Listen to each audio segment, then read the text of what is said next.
welcome to Jemma Bayley Reviews Everything Ever. It's me, Jemma Bayley. I'm here reviewing everything ever. We up to X. Can you believe it? What? How did we get here? When did we get here? We're here. I don't know why, but X feels like the X-rated episode. I'm not going to get overly sexual. I can't say that now. I probably will. Before we get into it, a review of the week. Okay. 1 o'clock last night, I got back from Tasmania. Yes, she was in Tasmania. Oh my goodness. A worldly lady. Like, honestly, there's one guy down there. There's one guy down there and he's running everything. I swear to God. Hobart. What do I have to say about Hobart? Hobart just feels like a bunch of white people got to be white for too long. In Hobart, we're just walking around like making incest jokes the entire time, pretty much. Like they're all just like related to each other. Is the joke of Tasmania. We went to Mona. What the hell? That is an insane... For anyone who hasn't been to Mona, it's this art gallery that's like owned by this rich person who pretty much bought a bunch of artwork and as a tax write-off called it a museum, then later on opened it to the public. I haven't got the full details on the person who owns Mona. It was just chocked full of sensory overload art, like installations and gorgeous portraits. I work in digital art. I don't actually have a working knowledge of the history of art. Sorry, my voice is croaky. We were doing karaoke. Guys, Tasmania was a time. I'm going to rate Tasmania. Tasmania's a 3 because it's Tasmania, right? However, the Mona is a 5, a solid 5. I'm giving 3 to Tasmania because it just is, I reckon if I was there for any longer, I would have been bored out of my mind. We're up to X. I don't use X that often. Coming from an era where we were using things like Z for writing at the end of things to make it seem cooler, like rules, and you put a Z so it was like cool. I feel like X was used in the same way. Controversial opinion. Using X's as kisses? Weird. Anyone who does that, you're weird. Just make out with me.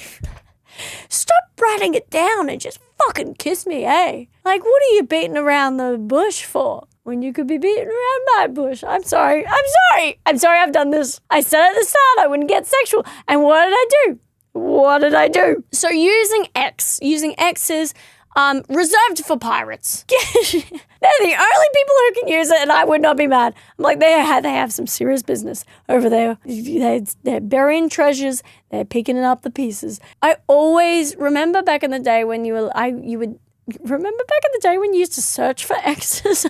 When I found out that pirates leave treasure under X's, I thought the X's were a physical X. Of course, now I know that there is something amazing under X's.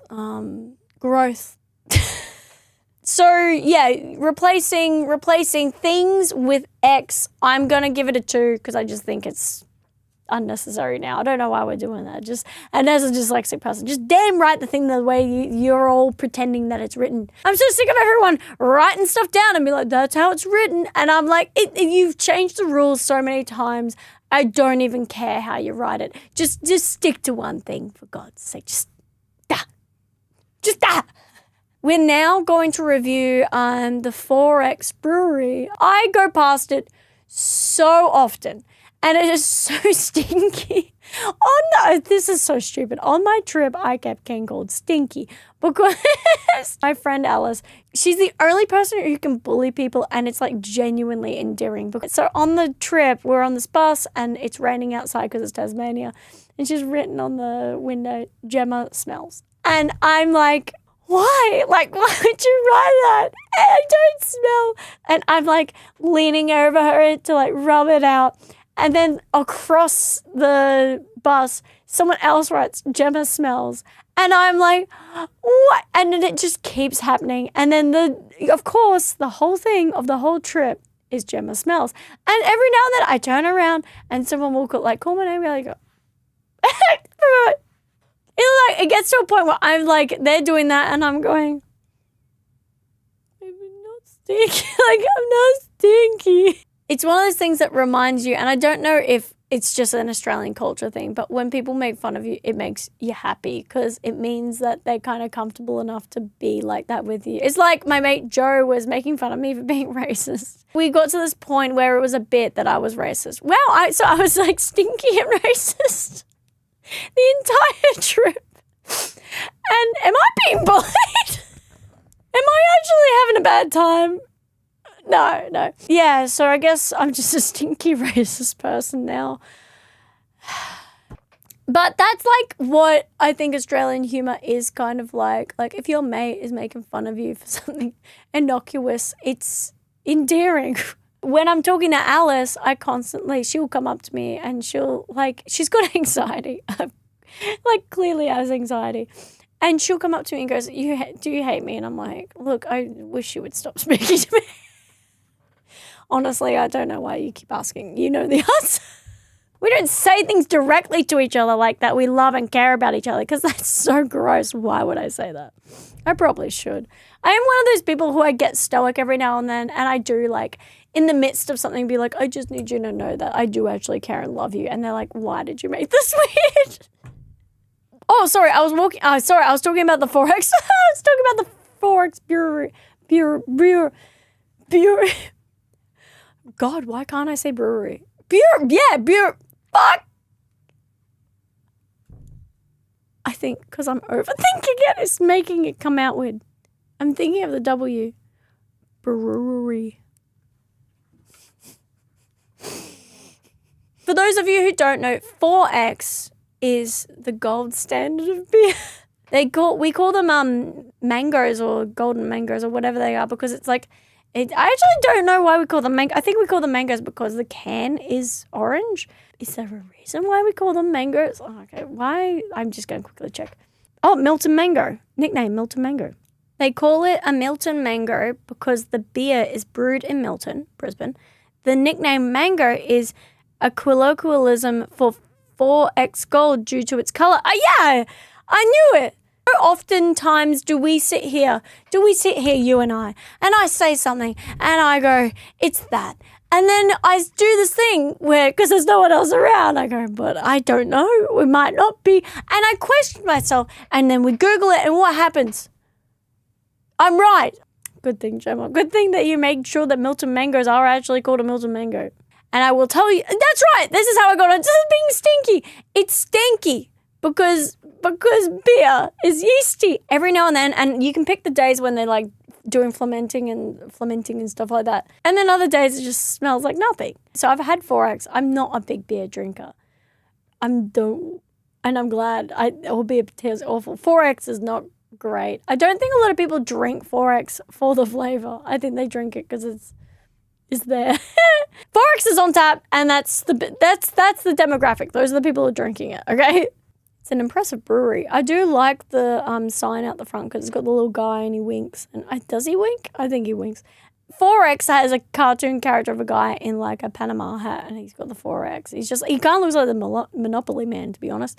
And he winks. And as far as breweries go, I'm like, that's a good brewery. You know, even though it's stinky sometimes, I'm like, that's what I picture. This is what it is. As far as a beer goes, it feels to me like the most beery beer. So I'm not going to actually rate it low. I'm going to rate it according to how beers are. And I think that a 4X should at least have a 4. Because it is a beer. Why is it called 4X? 4X beer is named after Sir William 4X. In addition of the 4th X marked as new premium standard for their beer. Okay, so it's 4X because it was 3X was premium. And they're like, this is better. We're going to talk about the Xmen. We're going to talk about the Xmen because I grew up with the first Xmen coming out. So, of course, the X in the Xmen is named after Professor Xavier. And in that universe, we have mutants. These people who have mutant genes that make them super. And for some reason, the world hates them. And this guy makes a thing and teaches these guys. And honestly, they probably should have killed all the X-Men because absolute nonsense ensues from that point on. Like, there's so much turmoil around this school. I don't know if it was a good idea. We're going to get a bunch of kids who have trauma from having a mutant ability, put them in the same place, and hope that their traumas don't mix up against each other and have them having superpowers to cause damage while doing it. It's like getting a bunch of people, putting them in the same place and being like, you're all going to learn together. And also they're all really dangerous and can kill each other. Nah, that's going to be fine. I was watching it back when they were doing the origins of X-Men stories. And I do remember Wolverine coming out and that being a fun time. Who does it? And seeing the claws coming through the skin is like, ugh. Remember when they had Deadpool in it, but he had his mouth sewn shut? Wasn't that weird? Anyway. Actually, heaps has come out of that like universe because Deadpool is part of the X-Men universe. Like, I mean, they're all part of the universe, but like they're entrenched storylines. I feel like X-Men was like was my generation's Guardian of the Galaxy, because like that was the team, that was the hodgepodge team of people with different attributes conquering an evil thing superhero movie. But X-Men it felt like it was in its infancy, and that like there was characters in it, but like they were pretty stock standard, not boring, but they were having traumas and they were walking around just monologuing about their traumas. And it was like, it's not bad, but it was like, this, you can see this is where it all began. I think my favorite X-Men might be The Flash.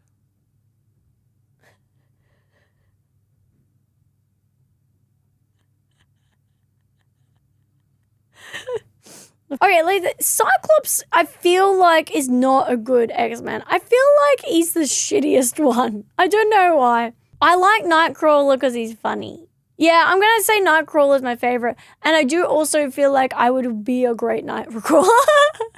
I'm already doing a lot of the stuff that he does anyway. I'm a nuisance. Because I think every girl for a period of that time there was wanting to be, is it Mirage? What the hell is her name? The one where she's blue. So I am going to rate it according to how I feel about it now. So I'm just going to say it's a 3. It's a 3. It's a 3.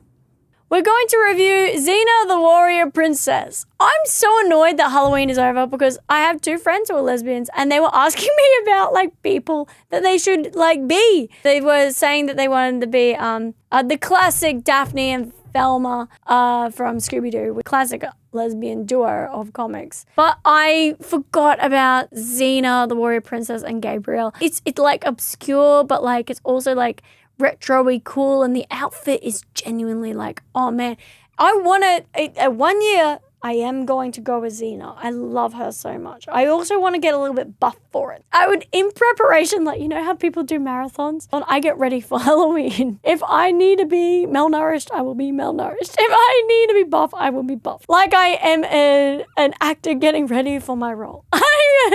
I'm eating spinach like Popeye and pumping weights, you know? I wonder how many people went as the Lorax this year. I never want to dress as something that everyone else is dressing as. But Xena Warrior Princess, I remember watching it as a kid. Every episode is just like, she comes into a town, there's a misogynistic man, and he's like, you're not strong, and she's like, rah. And then that Gabriel girl was borderline just a hindrance all the time, comic relief weirdo. I really like resonate with the Gabriel character because she's so annoying. And she's so not like doing anything and getting Xena into trouble. I love her. Looks-wise, I'm Xena, but as a being, I am Gabriel. Anyway, I'm upset because my friends were very gay and would have been very good at those 2 characters. I digress. So Xena, Warrior Princess, she gets a 5. She gets a 5 because she's Xena, the Warrior Princess. We're going to hard segue into xenophobia for a second, which is, of course, when people are scared of Xena. So aren't we all xenophobic in a way?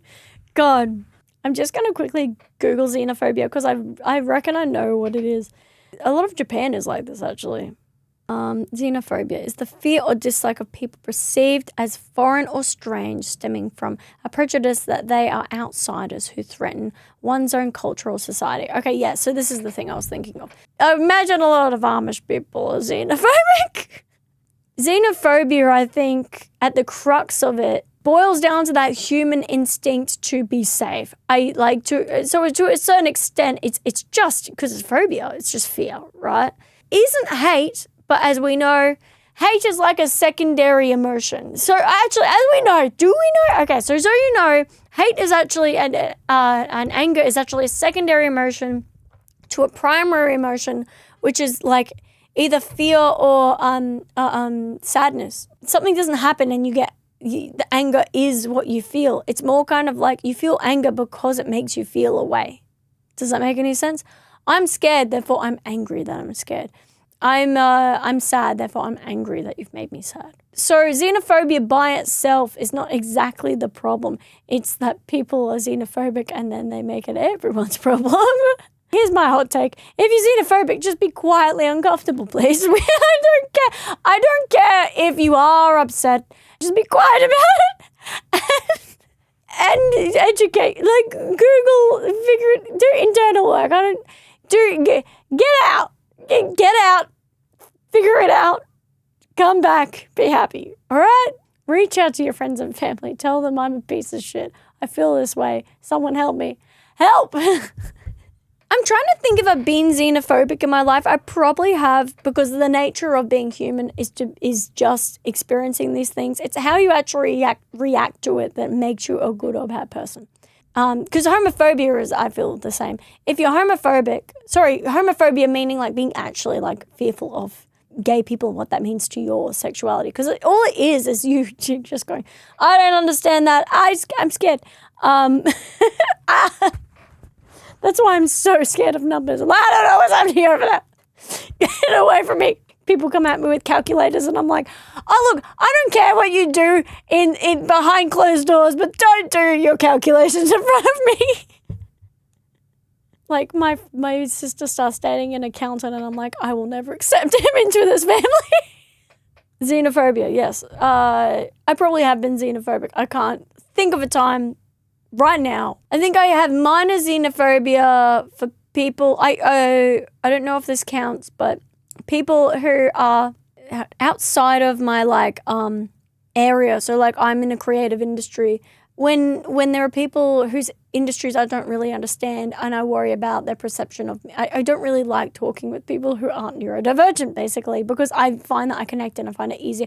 And people who are neurotypical, I get kind of freaked out by because I'm like, you're gonna make fun of me. You're gonna be a piece of shit.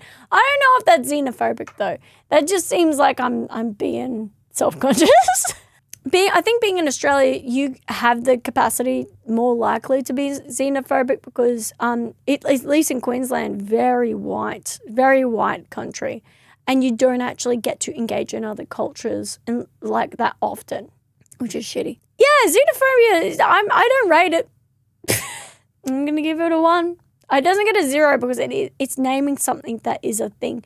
It's like I can't be mad at rain because it's rain. I can be mad at being wet, but I can't be mad at the rain because you need the rain. Wait, we don't need xenophobia, really. Do we need xenophobia? Unless it's like AI. Like people are scared. Is that the new xenophobia? People are scared of like robots now. And we're going to be scared of like getting scammed all the time. So like your prejudice against like an artificial intelligence could be considered as xenophobia. Yeah, right? That feels like a thing. It will be called something else, but I feel like xenophobia can extend to being scared of AI as well. Well, we're really diving into the weeds, aren't we? We're really getting into it. I do actually. You know what? I probably have a xenophobia for AI right now because it's simply an unknown and it is a fear of like, well, where is it going to go? What is it going to do? I was chatting with my mate Daniel the other day, and he was saying most conspiracy theories have that kernel of truth, but that we push it too far, and that's what makes it conspiracy. So he was saying, like, you know how like there's fluoride in the water, and people then say it's making people sick or gay or making the frogs gay, whatever the fuck people say about the fluoride conspiracy. And he goes, the kernel of truth in that is that fluoride was put into the water again. It was just like put in the water and there was no really a free will about it. Something has been added to our water and we cannot take it out and we do not have the like autonomy, right? So he's like, that is the truth. All the bonkers stuff on it is the conspiracy, right? Especially in relation to AI right now. So a lot of people are like, it's going to turn on us, it's going to kill us, right? If you step it back from it's going to like take over all humanity, blah, blah, blah. If you take it back, I think it's going to change a lot of what it means to be human. I think it's going to take over a lot of things that we thought was human, but it was actually just us doing tasks. I don't know. I'm interested to find out what, because as we go forward, we'll figure out what the actual kernel is, what the real scenario is. Not all the crazy conspiracy theories that are out there. There will be like a very real thing that happens. Is the kernel about AI just that we're going to forever be changed in how we live life? Is that the kernel? Like, best case scenario, AI takes over all the shit jobs and we all just relax. Like, you know, like the fat people on the Wall-E ship? That's not too bad. Maybe we won't get fat because Ozempic will exist. We're going to review X-rays. Yes, we're going to review stingrays that have transitioned into dolphins. Sorry. I think I've had some. Do they cause cancer? Let's real quick. It's very funny, like the concept that like X-rays look for cancer and then also cause it, and then you have to continuously get X-rays to check if the X-rays caused cancer. That's how they get you. The X-ray business is just like a self-fulfilling loop. You know, like when makeup makes you break out and then you buy more makeup, X-rays give you cancer, so you have to get more X-rays. I'm calling out the X-ray industry. Big X-ray doesn't want you to know this, but your bones are fine. Just keep them inside your body. You know what? X-ray, the only time I want an X-ray is if there's a bone outside my body. How are we going to get back in there? That's all I care about. Cause cancer. It's one of the first questions. Yes. So why?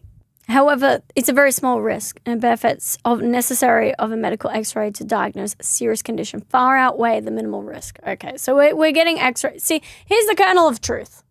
Guys, X-rays can cause cancer. However, you're probably getting an X-ray because something way worse is happening to you, and let's not worry about that minimal, because bacon can give you cancer. Sorry to ruspily yell that at you, but bacon can give you cancer. And you're more likely to come across bacon in your life. You're more predisposed to bacon than X-rays right now. Processed meats. Really carcinogenic, guys. I'll give you permission. You're allowed bacon when you get an X-ray. The next time you get an X-ray, you're like, bacon time. Don't eat bacon while you have an X-ray. List of most carcinogenic substances. Whoa, bud. Whoa. Look at all this. Ultraviolet. Oh, that's, yeah, skin cancer. Tobacco poison. Processed meat is up here, guys. Processed meat. Be careful of your bacon. Alcohol. Tobacco. Processed meats. Guys, okay, so we're not worried. I'm not so worried about X-rays anymore. I'm worried about bacon and the sun.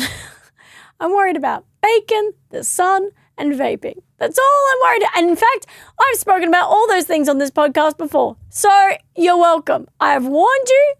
Bacon, sun, vaping, tobacco. Stop it. Look, alcohol's always also on there, but like, guys, I'm not gonna stop you having all the fun. Okay, guys, you can pick one. Actually, no, you can't. Don't do it a lot, I guess, is what I'm trying to say. Don't have it. And if you're getting addicted to X-rays, cut that out. So, I think the main time I've had X-rays has been on my teeth. I got a lot of feeling. I got a lot of feelings on the matter. Good. And I'll say this, I'm sick of going to the dentist. I got a lot of feelings as a kid. And because of that, I had like a metal one. I had to get that replaced. Lead in your mouth. Oh my God, why am I the way I am? She had lead fillings. It'd be so funny if you found out that everyone who had ADHD had lead fillings. Here I am, making up my own conspiracies. The kernel of truth is that lead is probably not good for your filling to have in your mouth consistently. Actually, tell me about lead fillings.